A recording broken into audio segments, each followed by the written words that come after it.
my mind has like so many different things going on, and it can be kind of overwhelming that I have to like prioritize.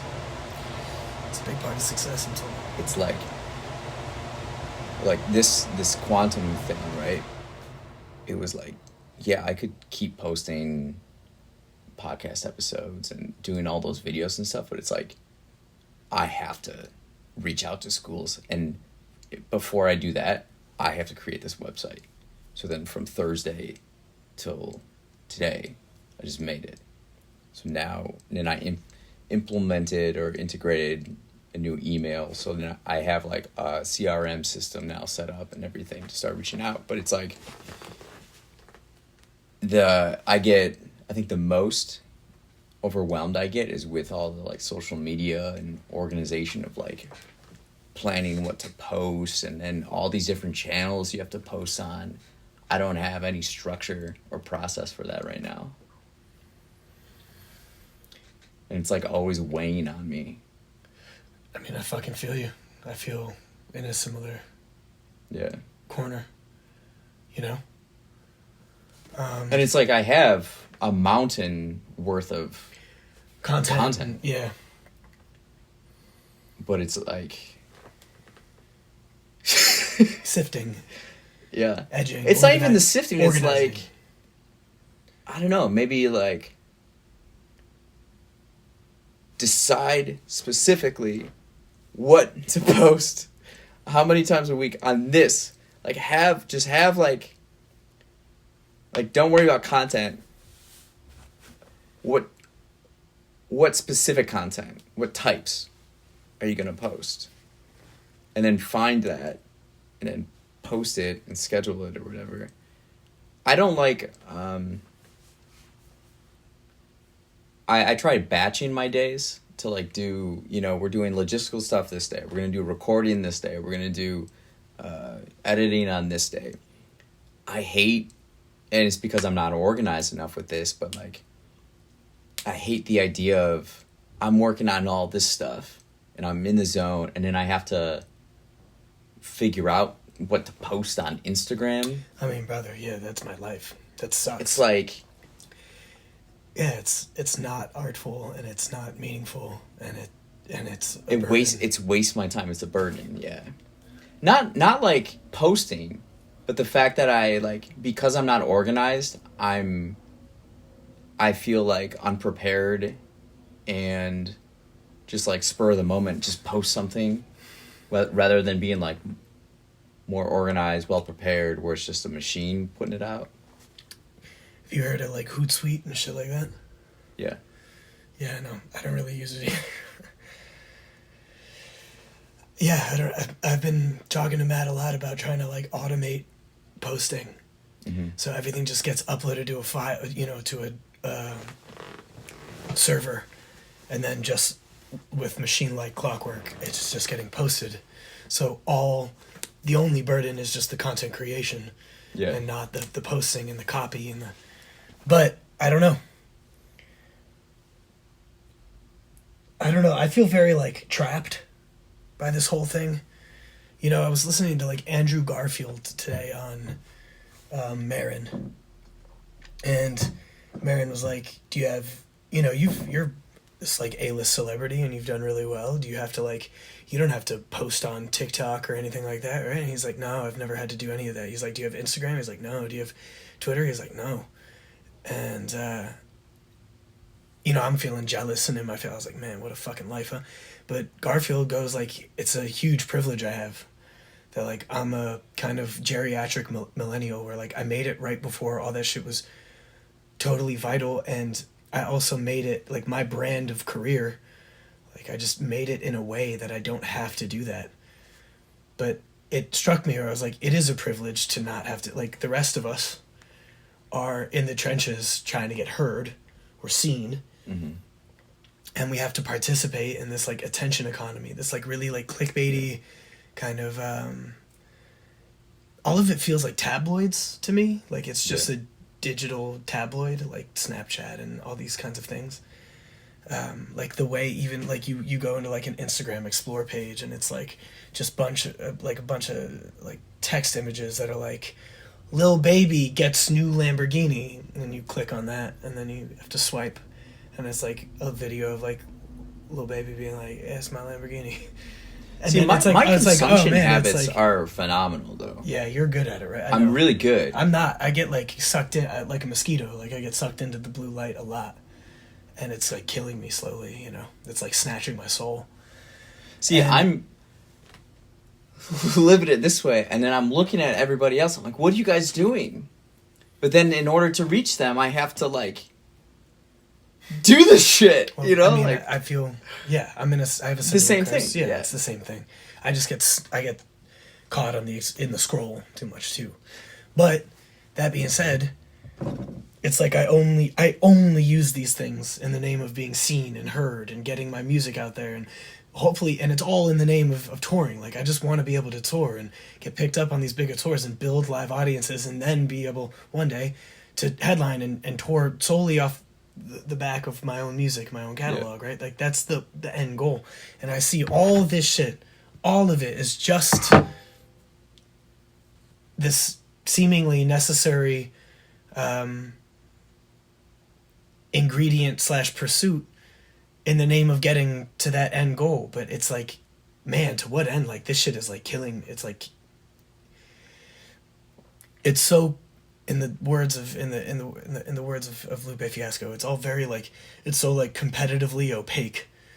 Like it's not artful, and it is watered down, and it's not meaningful, and it sucks, and it's just mosquitoes to a blue light. Like a billion flies eat shit every day. Does it make it good?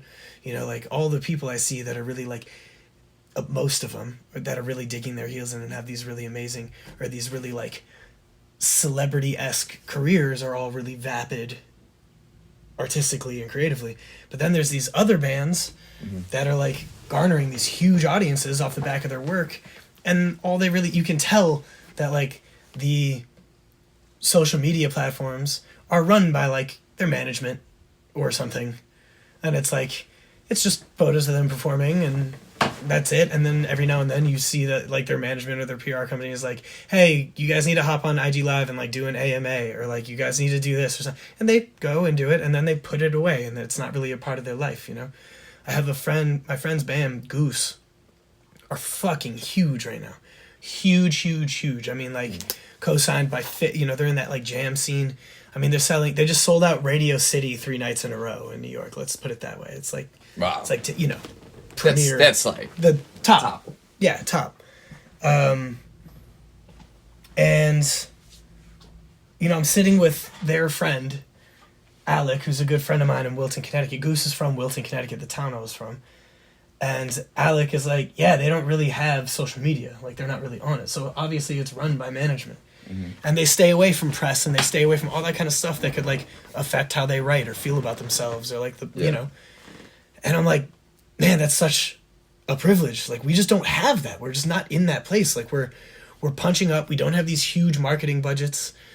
Not to say, like, anything got handed to Goose. They've made it on the merits of their music, but from what I understand, they were properly well funded by like management and things of that nature, and inheritances and things of that. Again, this doesn't breeze over their unbelievable talent and validity and like virtuosic nature and stuff. They're fucking incredible. You can't get that big without being in that way, without being fucking unbelievable.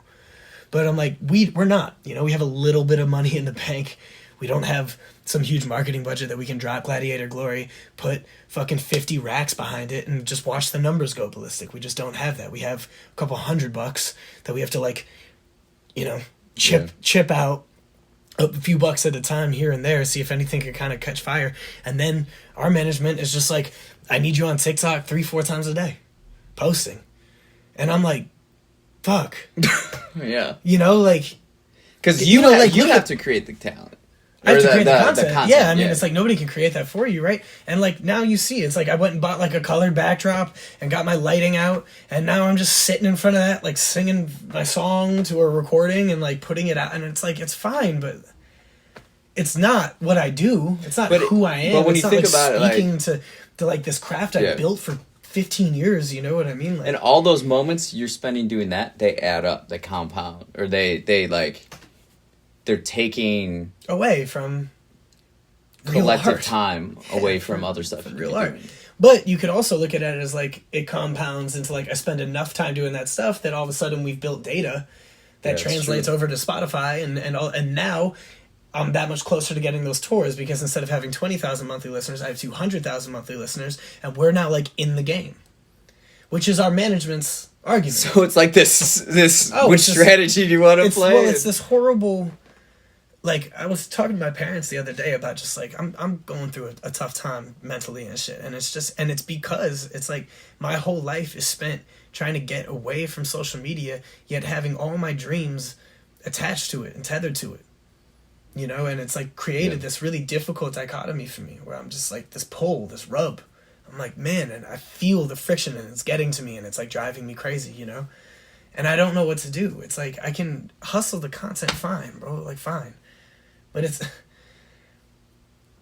dude, it's like, you know, I'm listening to like the Gerard Carmichaels and like one of my favorite artists out there, and I'm listening to him on Marin, and he's like, you know, you can do that, you can be the guy that's putting out the clip every day, but like it's obviously watered down because it has to be every day. It's not like the concentrated dose of what you do. So my thinking is like, all right, well, can I do both? You know, can I just sacrifice 30 minutes to this a day and then create really great long form, you know, like Two Crows, man. We've been working on this, for 3 years? I've been working on an 8-minute film for like a year, you know? Like, this is fucking concentrated. It's like a potent dose of what we do. And the album we've been working on for 3 years. I mean, pre-pandemic, we've been going in on this fucking thing. A year before the pandemic, we were working on this shit. And so I have that aspect. I have like the careful craft, the careful nature of the craft. But I keep coming to the crossroads of like, dude, just suck it up and do this part of it. Play the game. Play the fucking game. But I look at other groups that I admire and it's not their way. And all I do is I get like envious and there's no one path, right? It's like everybody's story is a little different, but I look at like a Goose or I look at like Turnstile or Idols or something, and I'm like, what's this like grassroots shit? Like, because we built a grassroots following. We have real fans tatting my lyrics on their bodies and like crying at shows and shit, you know? It's not a ton of kids, but it's people, it's real people, you know, in all these cities. And I'm like, you can hear it in me. I mean, you can see it in me, man. It's fucking torturing me. Like, my ideal life is quiet. Yeah. You know, it's a lot of touring, and then when I'm not touring, it's fucking quiet. And it's careful, quiet craft. Like a man building a canoe in his wood shop. You know, I like that. That's the life that I want. And I can give myself that. I just have to be prepared to not... Maybe I'm not going to land the tours because I don't have the data or, you know, so on and so forth. Man, if I could get my hands on like $250,000, then I'd get off those, or like I just run these insane marketing campaigns off of like really concentrated content and not just like kill with their like, you know, I look at TikTok like very much like mosquitoes in a blue light. Like it's just, you mentioned it's before, a spam account. It's just bat, and it's like, fine, but what the fuck am I doing? I'm down here thinking so hard about every detail, about fucking everything, and then everybody around you is just being like, it doesn't matter. Just film it on your iPhone and throw it on the internet. And you're just like, God damn, dude. Like, I've been, you know what I'm saying? You've been working on this short film for how long? A year. I mean, when did we shoot? October last year. Yeah, but then the plans were even before that, in the summer. Yeah, know? I mean, So it's been this whole thing. A year and a half? This intricate detail, like, coordinating, and people like, nah, just put anything on. Yeah, and it's funny, you know, it's like I was talking to my manager about the short film and about how excited, and bless this guy, by the way, he's the greatest. I love the dude, and he's just trying to help build the fucking thing. So this isn't like complaining, it's just me venting about my personal neuroses and place and all this. But like, I like was telling you about the short film, and I showed him just a couple scenes, like a little parts, and he was like, so this is dope, man, but like who's the audience? Like, how is this? And I was like, yeah, like it's not going to be the thing that like blows the band up, yeah. but it is going to be the thing that's most creatively fulfilling to the artist. Yeah. It's like, it's been the most rewarding learning experience for me, making an 8-minute film. Like, I know how to do this now.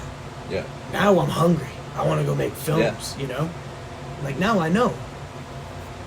It might get fucking 2,000 views on the internet. I don't fucking know. And it's not like you market a short film, really. Like, what are you gonna do? But then it comes back to, like, human existence and purpose. And it's like I get that question, too. It's like, who's the audience? Who's your audience? And it's like, I'm just expressing myself. And this is a vehicle for me to do that. And I find joy and fulfillment in it. Why does everything have to be so commoditized and so, like, why do our lives have to be so commoditized? I run into that all the time where I'm like, am I sacrificing my principles by churning out this content? Because, like, it's kind of everything I've spoke out against. And it is kind of everything. To me, it's like it's anti-art. It's anti-craft. And I'm like, am I going back on myself right now? And if I am I just okay with maybe just creating in obscurity forever? Is that what a real artist would do? Feels like that's what a real artist would do. It feels like a real artist just creates and will do anything to do it because it's out of compulsion and impulse, and like it's inside themselves. You know, like a real artist will play on the street for free if that's what the fuck it is. They'll busk, you know, or am I over romanticizing an old ideal? You know, I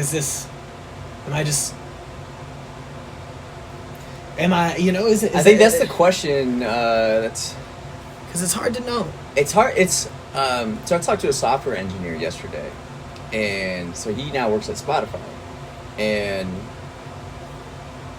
I asked him what he's most excited for about the future, and he said the decentralization of the internet allows everybody the opportunity. There's no gatekeepers. Anybody and everybody can participate and be a part of it, right? And then at the same time too, it's like this new thing to deal with, right? Because if you want to be successful at this, you're going to have to put up a lot of volume and you have to stand out among everybody now. Right, if everybody has a voice, does anybody have a voice? Yeah. And then you just said a word, an interesting word, I can't believe it hasn't come up yet, but volume. Yeah. And, like, I am a prolific writer. Like, I write tons of music of a really high quality. You know, Matt and I create prolifically. And it's not enough.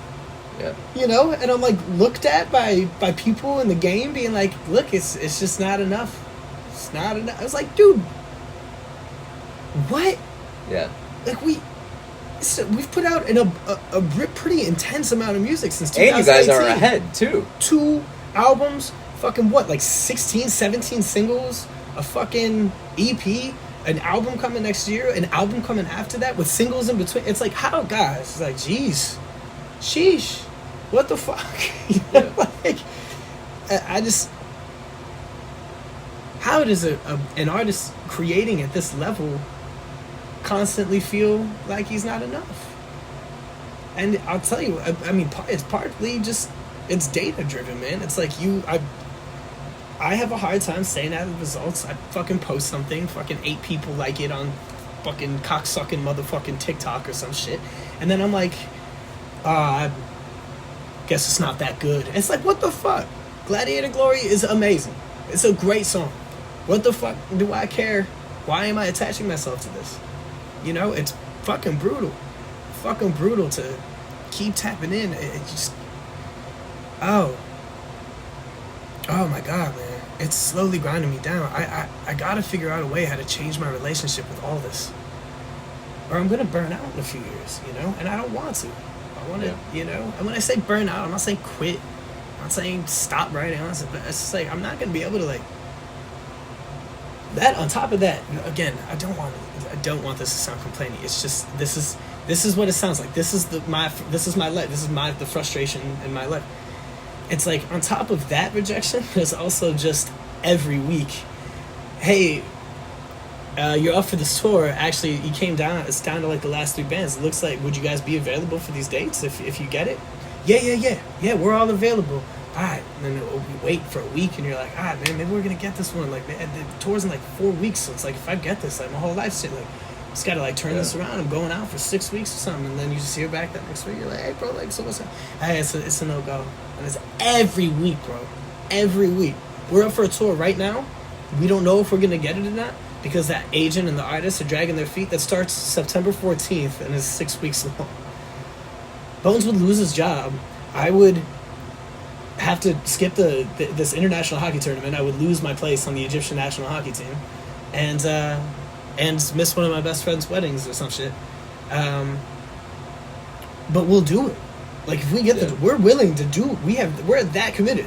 We'll fuck our lives up for it, for a good opportunity, for an opportunity, for a fucking shot. Yeah, we'll do it.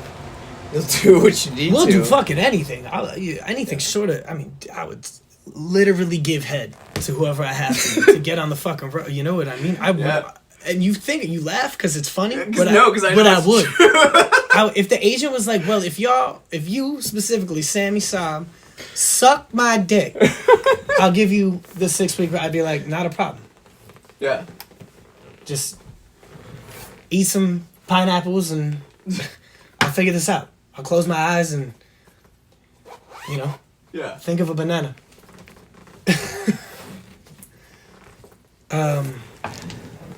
Yeah, it's like... you know, because that to me is the palpable... That's the real way. That's the real way to do it. Like, we went on one tour this year and numbers doubled. Yeah. Just by playing in front of a couple hundred people.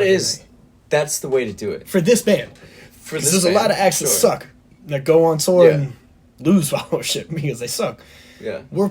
Our whole shit... You know, I think I was saying this to you last time, but it's like there's an epidemic of artists that are all self-promotion and no craft, you know, because they know how to spin a beat out on Fruity Loops, put a hooky or a catchy 8 bars or a 4-bar hook or something like that, throw that shit in a, like, tap their faces or do whatever they're going to fucking do, wear some really cool shit, and be compelling in a 20-second TikTok video, and get millions and millions of views, and get, like, record labels, like, interested in all this kind of stuff. And then it's just some asshole screaming on stage, and there's no real... Not saying anything there's no craft. And they're just, yeah. like, rapping over their recorded vocals or some shit. And again, I'm not trying to be pretentious. I love rap shows. But, like, I love good rap shows. I've been to compelling rap shows, and I've been to dog shit rap shows. But we have the opposite problem. We're all craft with no self-promotional skills at all. But we're all craft. Like, all of the real shit is all there. It's real. And we create these beautiful videos, this beautiful music, and it's just constantly told. It's like, well, no, it's not going to work. Nobody cares about your music video. You need to be on TikTok. Just film yourself dancing to your shit. And, you know, just hit it. Just post that same song 5 times a day and just see if something... And I was like, that's where we're at? Yeah. Fuck, dude. And I was like, all right, play the game. You're like, fuck, bro. Like... It's like, at what point does one feel like selling out to the game? I don't even know if it's like selling. I don't think there is anything. Like... I don't think there is any such thing as selling out anymore. It's too hard to make money as an artist. So there's no like any way you can get it, you just go get it. Nobody cares. Like just go get whatever you're gonna get. So like, I don't think that that's interesting because that's totally different than the 20th century mindset. Yeah, it totally changed. Yeah, culturally. Yeah, even like bands back in the 90s or something, and all of a sudden you hear what like some cool band. 90s culture was all about that, like underground culture. It was all about like well they were like treating fans and fucking and like It was better to like your songs in a struggle movie. your entire life Yeah. than to just like sell out by having a by like, sell radio out, hit or meant, something. They Yeah. meant successful. Yeah. And it's like, yeah, people would be like, Nirvana sold out. It's like, dude, Nirvana is still Nirvana. They never changed. They were, where that's all gone now. You know, it's like, I saw Her on a commercial the other day. Her is not a sellout. Her is a genius. I saw her open for Coldplay this summer. She was an absolute fucking rock star. You know what I mean? Like, there's no fucking selling out. But for me personally, just my principle is like, craft first and like be real. Be. Let me see. Maybe I think I'm just in my head and standing in my own way. Maybe it's like a deep-rooted self-sabotage, fear of success thing that I won't just create this fucking content all the time. Well, I'm starting to just, I'm gonna make something every fucking day. But like, what if you don't make something every day, but you make 5 things every week, one day? Yeah. Well, that's what I'm trying to. Like batch. That's what I'm saying. My agent, not even my agent, the other day was like, you need to be posting 3 to 5 TikToks a day of your tune, and I was like, okay. What? You know, for a guy like me, man. But that's also easy for like people on the outside to always. Do you ever feel this? Like it's other people telling you what you should do to be successful or how you should do your stuff. Sure, but what it really comes down to is that to make it, to get the attention, which is what power, attention is power now. That's all, it's the attention economy, right? Yeah. That Andrew Tate guy, you know him? Of course you do. Why? Because he got the attention. He had all the volume, he had the fucking controversy, he had everything that he needed to get the attention. And to me, it's like, man, is it really attention by any means necessary? Is that what the fuck it... But then I look back to artists that I really do admire. You look back at like Tyler, the Creator, who is a straight up genius, but his career started by... I mean, he put out a genius video for Yonkers, which exploded and launched his career, but all the music surrounding it was like about like raping pregnant women and like fucking murdering teachers and burning down... It was fucking really violent and gross and, you know, like kind of horrific and stuff. I fucked with it. I always liked him. That was the thing. And it's like, all right, so that's how they got the attention, is they were really fucked up. But we're not that, you know? Mm-hmm. You don't have to be. Again, one more thing that I'm not chasing. The thing that I don't like with the content, the TikToks, is like, I'm not chasing celebrity. I'm not trying to be this, like, I'm not trying to be Drake. I'm not trying to be any of that. I'm trying to be in a band. I'm just trying to tour. I mean, yeah, that comes with a certain amount of fame if you're successful, but fame and celebrity are 2 different things. Celebrity is a choice. Fame is a byproduct of fucking success. Celebrity is photo ops and red carpet and liking that and living for that and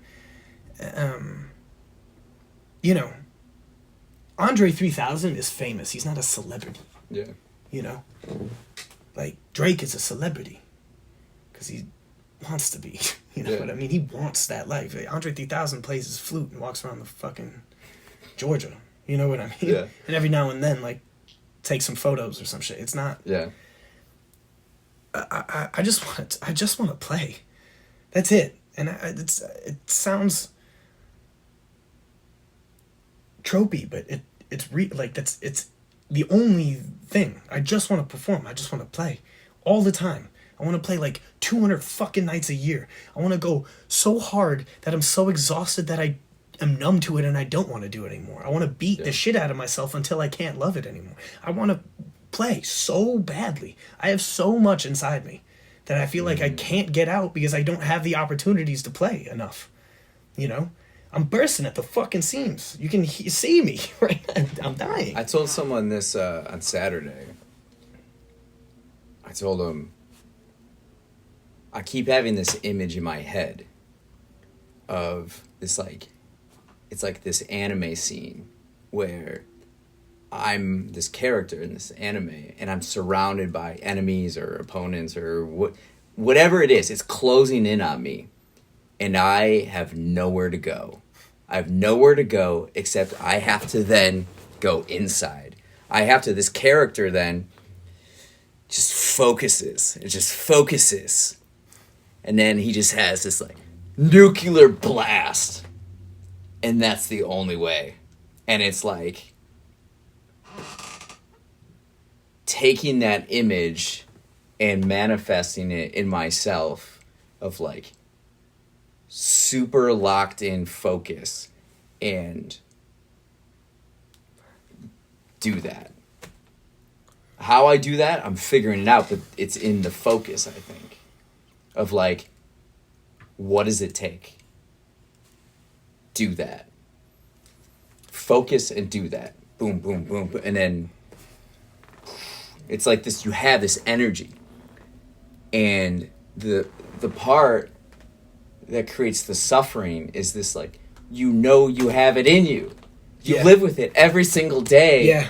But your external world does not reflect what you feel inside you. Yes, 100%. And no one else understands you or sees even you. sees it. Even the few people that do, like fans and stuff, they know. But like in the world, nobody knows. Nobody You don't necessarily need it, but it's like you just want to reveal your light to the world. Yeah. You just want to give yourself to the world. Like, just want to play. This is what I have. I just want to play. I have something really beautiful to say. Yeah. And it takes specific context to convey it. You can't. It's not just in conversation. It's like I have to give it in these specific contexts, and it's just like, you know. Yeah, man, it's fucking crazy. I'm just like bursting inside. I've played once in the last 6 months. And it was Summerfest, and that was fun. We had a great time. But you saw the show. It was hard. Yeah. It wasn't like some insane festival gig that there was 3,000 people at. You know, it was 100 people. Yeah. You know, like, great. Yeah, like, in the late afternoon. Yeah. Early afternoon. Yeah, it was rough. And, like, And it's like, how something I think is like, been grinding, been doing this whole time.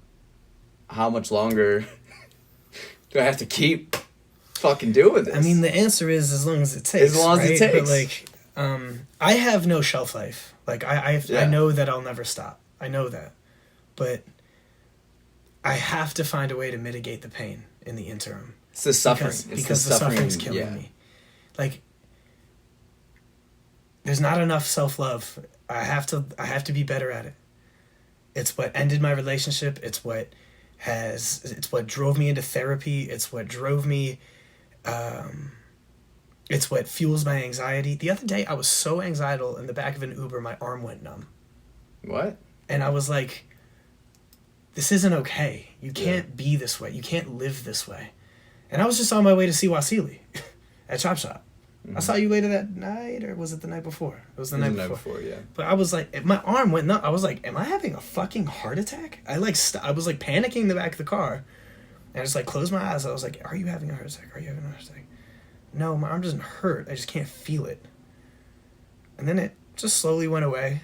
But I was like, dude, this is crazy. I was like shedding a tear in the back of the Uber for no reason. I was just on my way to see some friends. And I'm like, what's going on, man? Something's wrong. Something's really wrong. And it's this shit. I just like I have a chokehold on this thing. I have to find a way to let go. And just be an artist. Just be an artist. Why are you so obsessed with being like a fucking insanely successful one? Just be one. Mm-hmm. You know? Why do I compare myself to fucking everybody else? Why am I caught in this way of thinking? Because when I sit down with the pen, I have found my music, like what's coming out on Two Crows and a lot, like from Quiche on, it's been very like aspirational. It's like the music isn't like sad sacky. It used to be really like I don't like myself, I'm struggling, I hate myself, everything's sad, I'm so heartbroken. Like from Mushroom Moon, all that kind of stuff. Mm-hmm.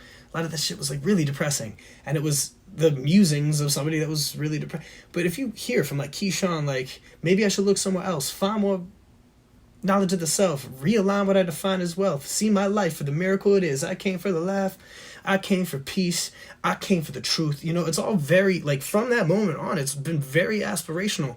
You know, we got that song Brain Frantic Heart Mellow that you heard that's coming out on Crows, and it's if I got one thing I could say to the young, go get your heart broken, go make a mistake. Whatever you do, don't just sit here and wait. Life about being right. Find where your limits lie. Take a peek through the blinds. Go seize the day. Potential is ocean, resilience is boat.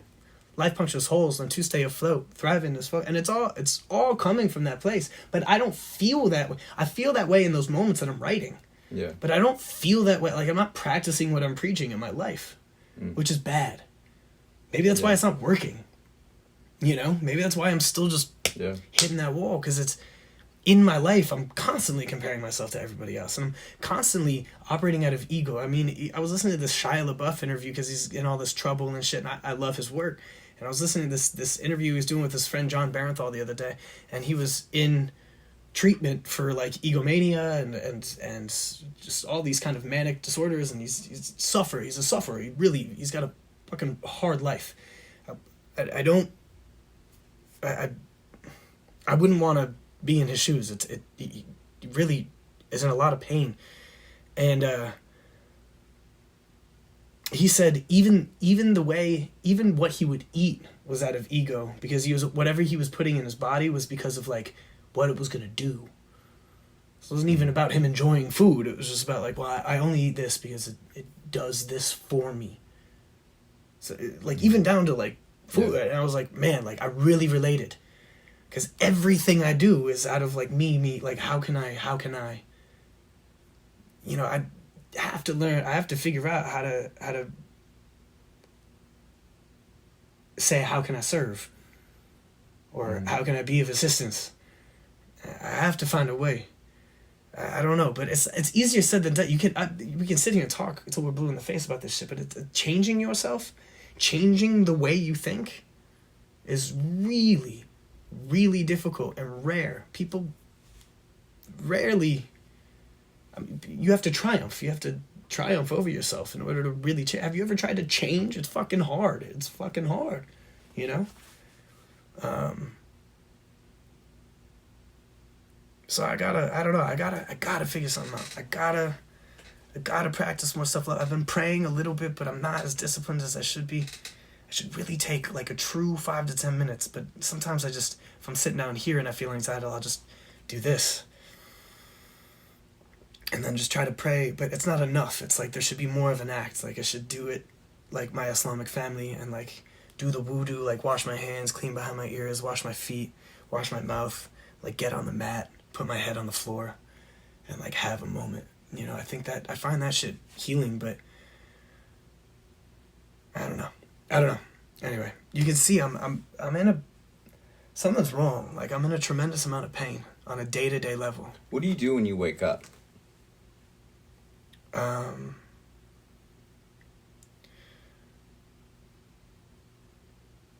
You know, the worst habit is the first thing I do is look at my phone. See if anybody reached out. Stop doing that. Yeah. Yeah, it's got to stop. It should be prayer is what it should be. It should be wake up, wash, prayer. And now continue.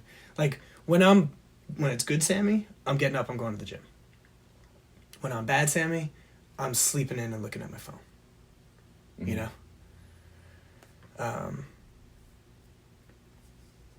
What I do each morning, at least 6 days a week, is I get out of bed. I make my bed. That's not an important detail.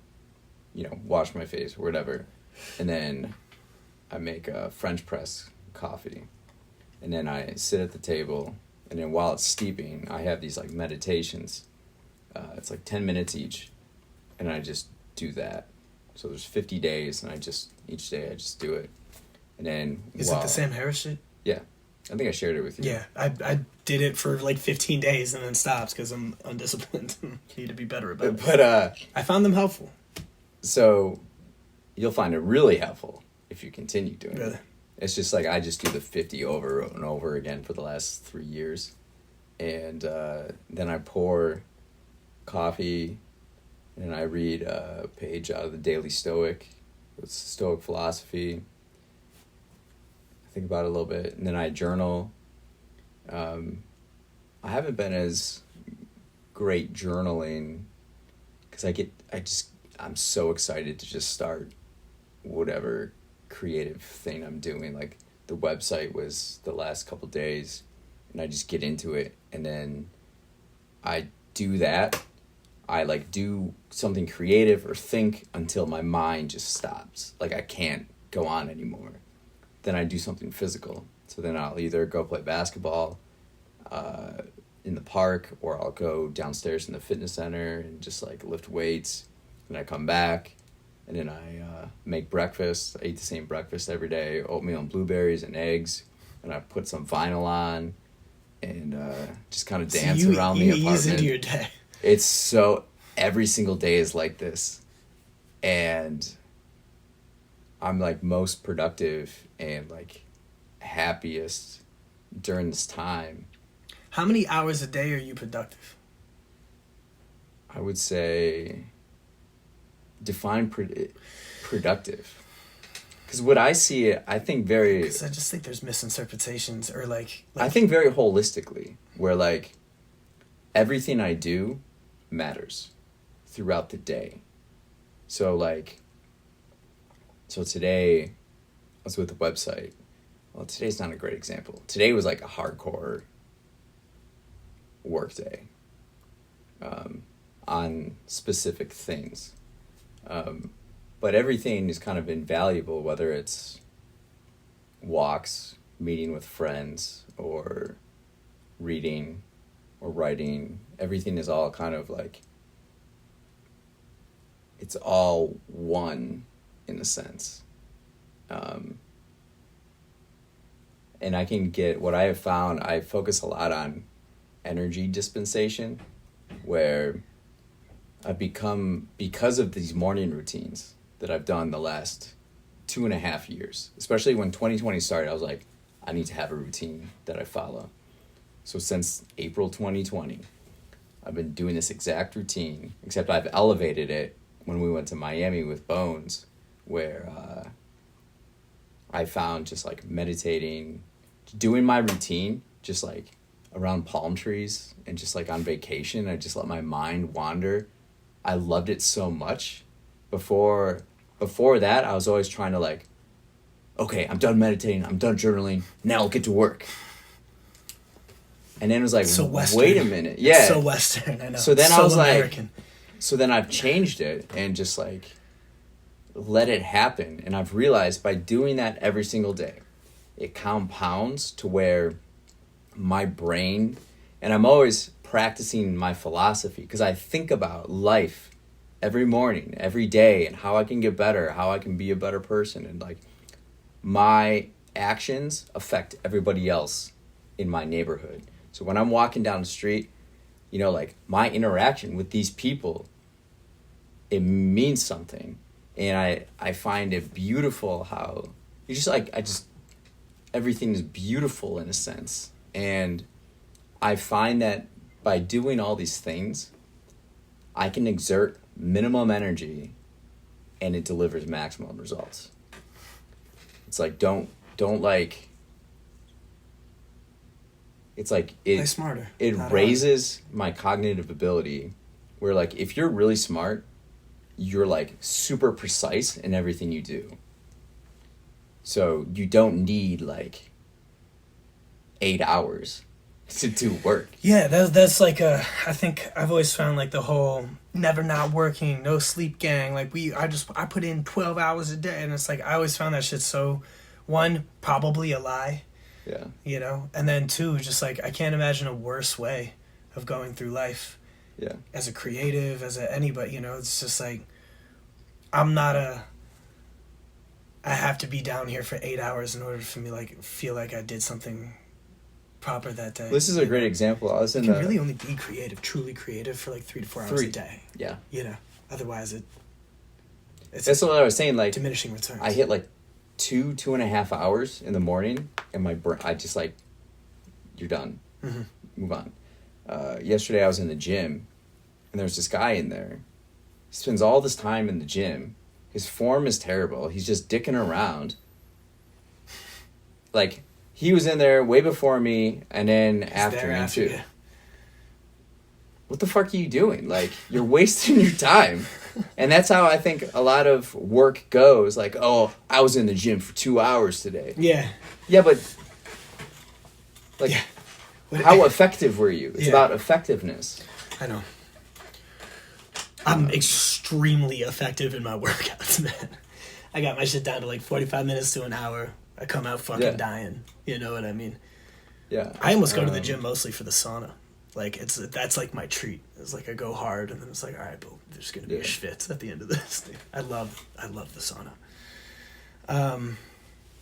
It's like, yeah, for me, I've enjoyed life, but I'm getting like really bored. Like really fucking bored. Like, and not challenged enough. And it, like, life is just getting too repetitive, Yeah, there's a monotony. Yeah. That happens. And especially it's myself. It's been myself for this long too. There's no one to really share. Yeah, you don't have some partner that you're even just bouncing ideas have off of. like exchange of dialogue with. I know, you're talking to me about being a bit lonely and shit. Yeah. But also just like the world that I'm in right now, it's like it's not as interesting to me anymore, and exploring new pursuits and just like taking more bold swings and just see what happens. Sure. You should go travel, man, if you have the money. Well, I do travel. It's like I'll be in New York in 2 weeks. I'll probably go to Miami later this year. Like, I do travel and have fun. It's not like, for me, like, money is like it's holding me back. It's a hindrance. Yeah. I've gotten really good at Stretching a dollar. Like, really fucking good. But it's hindering my growth. It's the growth thing. It's like I feel like my growth is being stunted. Money's important. People don't like to admit it, but money's important. Yeah. So now I think my focus. Well, you know what drives me nuts is like I can't be as generous as I want to be. I want to live so generously. I just want to give so much. Yeah. And it pains me. But you got nothing to give but time and conversation. Yeah. It's like which is lovely, but you'd like to. But no, when I do like say go out, I'm very generous and like, but how can I be more? Yeah. And it's like focusing on my skill sets, packaging it all together, and putting myself out there more. Putting myself more out in the world instead of just like living this like pretty great life. I'm quite content, except that like there's this knot in me, or the suffering of like not being able to grow more. I'm like capped off. So it's like figuring out those avenues. But then at the same time too, like we've just discussed like the last time I was over here, it's like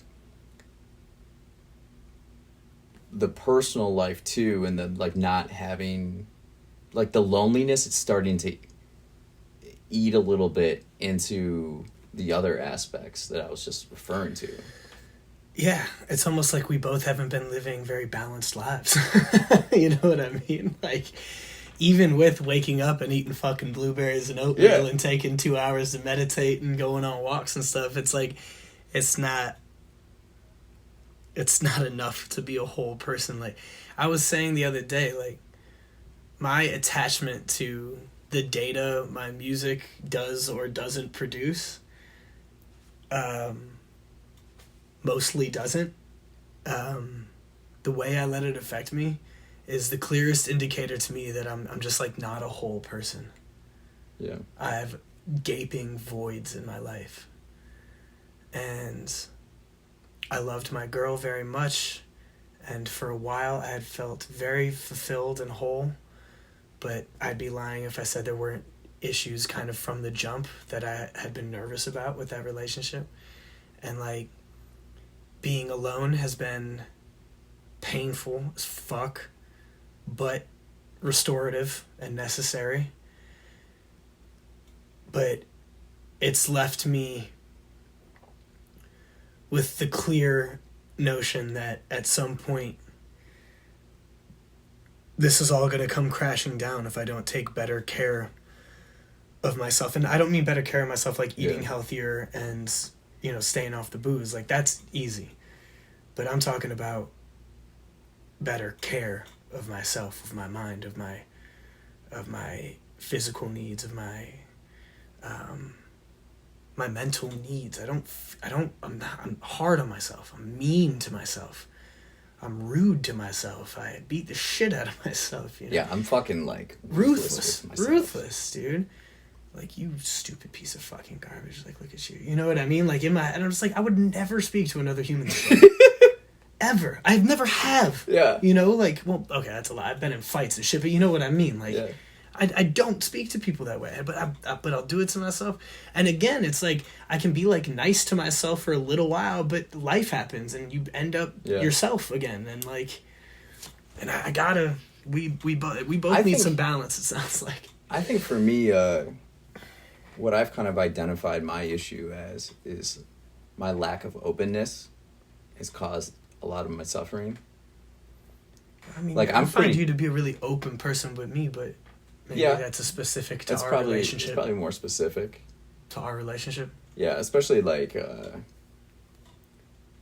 I find it like extrapolating it to where I'm not as open to the world as I could be, and I'm missing opportunities because of it. So like, on a personal level, like, yeah, like I'm comfortable opening up with you. Other people, not really. I keep stuff close to the vest. And then with women too, like, I have difficult times opening up to women. And it's cause if I look back, it's like... Yeah, you related it to your mother last time you were here, right? Yeah. But